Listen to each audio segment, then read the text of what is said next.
गए हुए हैं। आज छुट्टी का दिन है, हम यहाँ झूले लेने आए हैं। यहाँ पर ताला लगा हुआ है। संडे के दिन हम लोग अपनी फैमिली के साथ यहाँ पे आए हैं। ताले लगे हुए हैं। अकलौता हमारा ये पार्क है यहाँ सादकाबाद का, और पूरे वीक बच्चे स्कूलों में इधर ट्यूशन में जाते हैं। हर एक संडे का दिन होता है। मौसम बहुत अच्छा था। आज मेरी फैमिली ने ज़िद की कि यहाँ आना है।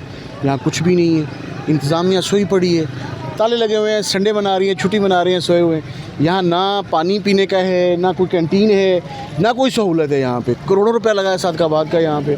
आज संडे का दिन है। हम यहाँ बच्चों ने ज़िद की तो हम यहाँ एंजॉय करने के लिए आए। इंतज़ामिया गायब है, यहाँ ताला लगा हुआ है। इस पार्क पे करोड़ों रुपए लगाए हुए हैं। इस करोड़ों रुपए लगाने का क्या फ़ायदा जब बच्चे एंजॉय ना कर सकें। मैंने सोचा कि जाते हैं एंजॉयमेंट करते हैं। बच्चे भी मजबूर कर रहे थे। यहाँ आए तो ताले लगे हुए हैं। 8:30 पौने 9 बजे टाइम होने वाला है। इंतज़ामिया को चाहिए कि जो यहाँ अमला तैनात किया हुआ उसको रेगुलर करे, ताकि ख़ास तौर पर संडे वाले दिन सुबह 8 बजे खुला होना चाहिए। आज संडे का दिन था। हम लोग अपने दोस्तों के साथ घूमने आए थे, मगर यहाँ ताले लगे हुए हैं। तो हमारी ये अपील है कि मतलब ये ताले खुलवा दीजिए ताकि हमारे जैसे और भी बच्चे यहाँ आके इंजॉय कर सकें।